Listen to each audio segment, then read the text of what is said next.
La Terre, maison d'une faune et d'une flore aussi luxuriantes que diversifiées. La nature a toujours fait preuve d'adaptation qui ont fasciné l'homme. Au 18e et 19e siècle, elle avait d'ailleurs une place centrale dans la culture en Grande-Bretagne, de par ses jardins exposant des collections de spécimens de partout. Les naturalistes parcouraient alors le monde en quête de découverte et de compréhension de la nature. Dans les années 1800, 3 d'entre eux sont arrivés indépendamment des observations qui s'entrecoupent toutes en un point commun: la théorie de l'évolution et de la sélection naturelle. Nous entreprendrons ensemble, nous aussi, ce voyage d'observation qui mena à l'élaboration d'une des théories les plus populaires de notre époque. Nous allons faire la connaissance de Charles Darwin, Alfred Russel Wallace, ainsi que Henry Walter Bates, 3 naturalistes britanniques qui ont chacun fait des observations extraordinaires. Mais avant de commencer cet impétueux voyage, il serait intéressant de comprendre globalement ce qu'est la sélection naturelle. Elle se définit comme une variation dans la génétique d'une espèce qui avantagera ses chances de survie. En d'autres termes, les gènes les mieux adaptés permettraient aux organismes de vivre plus longtemps, de se reproduire plus et ainsi transmettre ces gènes à leur descendance.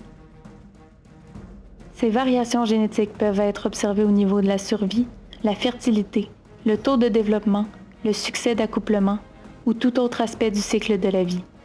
Puisque toutes ces variations entraînent une sélection naturelle qui affecte directement le nombre de descendants d'une espèce, elles sont englobées sous le terme de reproduction différentielle. La sélection naturelle permet alors un processus de changement et de diversification des êtres vivants dans le temps. Ces changements sont des altérations au niveau génétique et sont héréditaires. On peut donc en conclure que l'évolution est alors une conséquence directe de la sélection naturelle. Nous commencerons donc cette épopée avec Charles Darwin, considéré comme étant le père de la théorie de l'évolution et de la sélection naturelle. Il fut en effet le premier à déclarer que l'humain partagerait un ancêtre commun avec le singe. Son premier ouvrage, L'origine des espèces, influencera d'ailleurs la vision moderne de la vie sur Terre. En tant que jeune naturaliste volontaire, Darwin s'embarqua sur le navire l'HMS Beagle pour un voyage de 5 ans qui sera, selon lui, l'événement le plus important de sa vie. Il put alors explorer, collecter, classer et observer des échantillons d'espèces de plusieurs endroits de la Terre, dont celle des fameuses îles Galapagos. Son observation la plus connue faite sur ces îles est celle des 14 espèces différentes de pinsons y résidant. Les pinsons, tous similaires en taille et en couleur, avaient développé des becs bien différents en relation avec la nourriture disponible sur leurs îles respectives. Mais ce n'est qu'à son retour de voyage que Darwin comprit leur importance pour sa théorie. Darwin commence alors ses recherches concernant la transformation des espèces du côté des plantes et animaux domestiques. C'est la sélection artificielle que l'humain pratiquait depuis des millénaires qui a donné l'idée à Darwin que la nature devait fonctionner de la même façon. Il put alors, suite à ces observations, faire 2 grands constats extrêmement importants. Premièrement, les espèces vivantes issues des mêmes parents présentent dès leur naissance des caractères héréditaires qui peuvent être transmis à leur propre descendance. Et deuxièmement, n'importe quelle espèce vivante tendrait à se multiplier et à envahir toute la Terre si elle n'était pas éliminée en grande partie à chaque génération. Grâce à ces 2 constats, il peut donc conclure que tous les êtres vivants sont engagés dans une lutte pour l'existence et que ceux-ci préserveront les variations avantageuses à leur survie. Parallèlement, un jeune naturaliste au nom d'Alfred Russel Wallace faisait ses propres observations dans l'archipel malais, endroit où il passa 8 années de sa vie. Considéré comme étant le père de la biogéographie, cet explorateur commença son périple avec l'idée de la transmutation des espèces déjà en tête. Il vint alors à une conclusion analogue à celle de Darwin. Chaque espèce est apparue tant dans l'espace que dans le temps, avec une espèce apparentée proche, suggérant en d'autres termes que chaque nouvelle espèce naîtrait d'une altération de l'espèce de base qui aurait survécu dans le temps.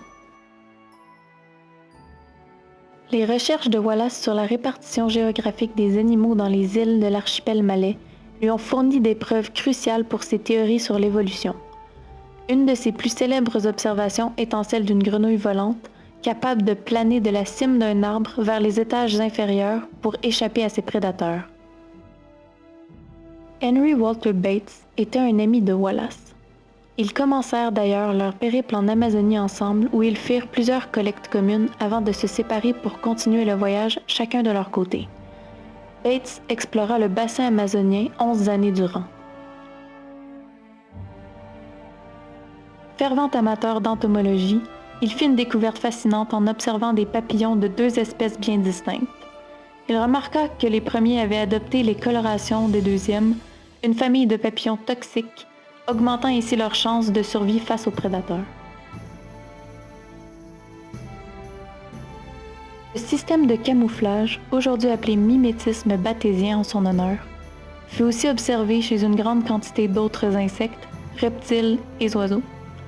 Cette découverte fut une des preuves les plus solides et convaincantes de l'époque en lien avec les théories sur la sélection naturelle émises par Darwin et Wallace.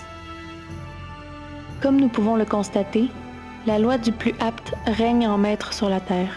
Cette lutte pour la survie qu'ont en commun toutes les espèces, aussi impitoyable qu'elle puisse paraître, fit tout de même naître quelque chose de puissant au fil de ces altérations.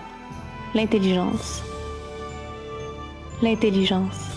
Une caractéristique clé dans la survie des espèces. La vie sur la Terre a emprunté le seul chemin que nous connaissons et que nous pouvons observer.